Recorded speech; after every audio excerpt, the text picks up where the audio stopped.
بسم اللہ الرحمن الرحیم۔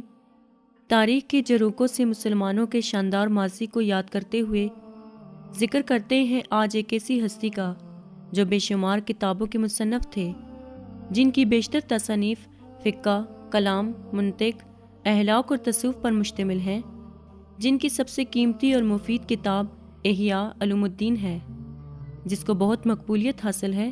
اس کتاب سے اسلامی دنیا کے علاوہ یورپ نے بھی خاص طور پر فائدہ اٹھایا، اور اس کا اصل نسخہ آج بھی کتب برلن میں موجود ہے، جن کی فارسی سے کیمیائی سعادت جہاں ایک بلند پایہ تصنیف ہے، وہیں فقہ میں وسط بسیط مشہور و معروف کتابیں ہیں۔ فلسفہ میں مقاصد الفلاسفہ اور تحافت الفلاسفہ، منطق میں معیار العلم، محق نظر اور میزان العمل قابل ذکر ہیں، جن کی خود نوشت المنقذ سوانح حیات ہے، جو ایک بڑے مفکر اور متکلم تھے، اور جن کا نام محمد تھا، کنیت ابو حامد تھی اور لقب زین الدین تھا، اور جنہیں ہم ابو حامد غزالی اور امام غزالی رخ کے نام سے جانتے ہیں۔ امام غزالی 154 میں ایران کے صوبے خراسان کے چھوٹے سے شہر طوس میں پیدا ہوئے، جو آج مشہور ایرانی شہر مشہد میں کنورٹ ہے۔ آپ کے والد سود کا کاروبار کرتے تھے، یہی وجہ تھی کہ ان کا نام غزالی پڑ گیا۔ غزالی عربی زبان کا لفظ ہے جس کے معنی ہے سود بنانے والا۔ انہوں نے اپنی ابتدائی تعلیم ایک مقامی استاد احمد بن محمد ازکانی سے حاصل کی۔ ابتدائی تعلیم ختم کرنے کے بعد وہ جرجان کی طرف روانہ ہوئے۔ کچھ عرصہ بعد جرجان سے واپس آئے۔ جب وطن واپس آ رہے تھے تو راستے میں ایک ایسا واقعہ پیش آیا جس نے امام غزالی کی زندگی کی کایا پلٹ دی۔ جس قافلہ میں امام صاحب تھے، اس پر ڈاکو نے حملہ کر دیا اور امام صاحب کا سب ساز و سامان چھین لیا، یہاں تک کہ ان کے ضروری کاغذات بھی چھین لیے۔ امام صاحب نے ڈاکوؤں کے سردار سے کہا کہ مجھے ساز و سامان کی ضرورت نہیں، مگر میرے کاغذات واپس کر دو، وہی میرا سرمایہ ہے۔ اس علم کو حاصل کرنے کی خاطر میں نے جنگلوں کی ہاک چھانی اور اتنا طویل سفر اختیار کیا۔ ڈاکوؤں کا سردار ہنس پڑا اور طنزیہ لہجے میں بولا، تو پھر تم نے کیا ہاک سیکھا؟ جب کاغذ نہ رہے تو تم کورے رہ گئے۔ یہ کہہ کر اس نے انہیں کاغذات واپس کر دیے۔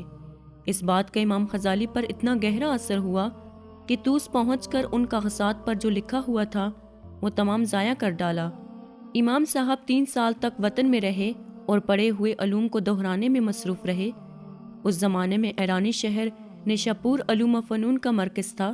امام صاحب نے جب بھی علمی تشنگی محسوس کی تو انہوں نے نیشاپور کی راہ لی اور وہاں اس دور کے سب سے بڑے عالم امام الحرمین ابو العمالی جوئی کے حلقہ درس میں شریک ہو گئے، جو مدرسہ نظامیہ نیشاپور کے صدر مدرس تھے۔ یہاں امام صاحب کو علوم مروجہ کی تحصیل و تکفیل کا موقع ملا۔ فقہ شافعی، علم کلام، مقدمات اور فلسفہ میں مہارت حاصل کی۔ استاد نے اس جوہر قابل کو پہچان اور پرکھ کر درس کا کام ان کے سپرد کر دیا۔ 185 میں امام الحرمین کا انتقال ہو گیا۔ اس وقت تک امام غزالی ان کے ساتھ تھے اور مختلف علوم و فنون میں ماہر ہو چکے تھے، خصوصاً ادبیات، فقہ اصول، حدیث اور کلام وغیرہ میں کافی دسترس حاصل کر چکے تھے، اور ان کی شہرت تمام اسلامی دنیا میں پھیل چکی تھی۔ تصنیف و تالیف کا کام بھی شروع کر چکے تھے۔ امام غزالی کی عمر اس وقت 28 سال تھی جب وہ مختلف علوم و فنون میں ماہر ہو چکے تھے۔ پھر وہ نیشاپور سے مکہ گئے۔ وزیر اعظم نظام الملک طوسی امام صاحب کے علم و فضل کا شہرہ سن چکا تھا۔ اس نے بڑی تعظیم و تکریم کے ساتھ ان کا استقبال کیا اور ان کی بڑی آؤ بھگت کی، اور انہیں سلجوقی سلطان ملک شاہ کے پاس لے گئے۔ نظام الملک کے دور میں ایران نے علم و فضل میں بہت ترقی کی۔ مختلف علوم پر کتابیں لکھی گئیں۔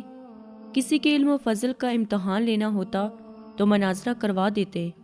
چنانچہ نظام الملک نے امام صاحب کے امتحان کے لیے علمی مباحثے اور مناظرے کروائے، اور امام صاحب ہر مناظرے میں غالب رہے۔ ایک دفعہ مشہور شاعر عمر خیام سے بھی امام صاحب کا فلسفہ کے مسائل پر مباحثہ ہوا، جس میں عمر خیام لاجواب ہو گئے اور کسی ضرورت کا حذر کر کے محفل سے اٹھ کر چلے گئے، اور امام صاحب یہ مناظرہ بھی جیت گئے۔ اس زمانے میں مدرسہ نظامیہ بغداد اسلامی علوم و فنون کی سب سے بڑی یونیورسٹی تھی۔ نظام الملک نے اس کی صدارت کے لیے امام صاحب کو منتخب کیا۔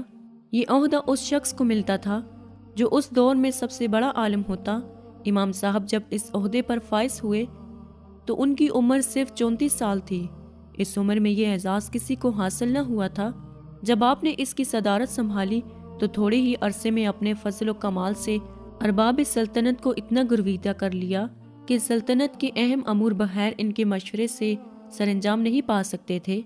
امام صاحب کے حلقہ درس میں شاعروں کی تعداد 300 تک تھی اور شہر کے بڑے معزز لوگ اس میں شریک ہوئے تھے۔ بلا شبہ امام غزالی اپنے دور کے بہت بڑے مفکر، فلسفی، ماہر فقہ اور ماہر تعلیم بن کر ابھرے تھے۔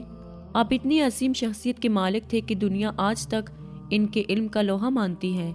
ان کے خیالات اور نظریات آج تک لوگوں کے دلوں میں گرما رہے ہیں۔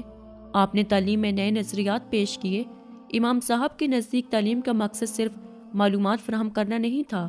آپ نے اس بات پر زور دیا کہ تعلیم کے ذریعے ایک طالب علم روحانی انداز سے روشناس ہو سکتا ہے اور پروردگار کی خوشنودی حاصل کر سکتا ہے۔ انہوں نے مذہبی اور غیر مذہبی مضامین میں تفریق کی، تمام علوم کو 2 حصوں میں تقسیم کیا۔ اسی دور میں اسماعیلی فرقے سے نکلے ایک فرقے باطنی کی صفاقانہ اور بے رحمانہ قتل و غارت گیری سے سارا عالم اسلام نہایت تنگی میں مبتلا ہو گیا تھا۔ اس باطنی فرقے کا سرغنہ ایران کے شہر قم میں پیدا ہونے والا حسن بن صباغ تھا۔ سلجوقی سلطان ملک شاہ نظام الملک جیسے لوگ اس فرقے کے فدائیوں کے ہاتھوں بے رحمی سے شہید ہو گئے۔ یہاں تک کہ لوگ سلطان سنجار، صلاح الدین ایوبی، فخر الدین رازی جیسی قابل قدر شخصیات بھی ان باطنیوں کی ضد میں رہیں۔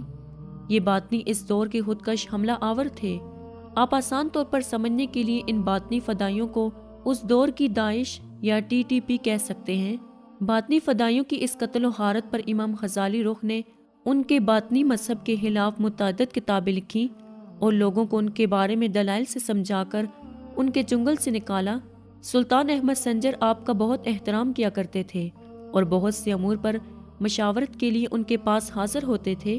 ترکی نے ان پر ایک ڈرامہ سیریل بھی بنایا جس کا نام گریٹ سلجوق ہے۔ امام غزالی رخ 19 دسمبر 1111 کو اس دنیا سے انتقال کر گئے۔ امام غزالی رخ کی وفات کا واقعہ اس طرح بیان کیا جاتا ہے کہ انتقال کے دن آپ بالکل صحیح حالت میں تھے۔ صبح سویرے اٹھے، وضو کیا، نماز پڑھی، اپنا کفن منگوایا، اس کو چوما اور آنکھوں سے لگا کر کہا آقا کا حکم سر آنکھوں پر۔ اس کے بعد قبلہ رخ ہو کر لیٹ گئے اور روح پرواز کر گئی۔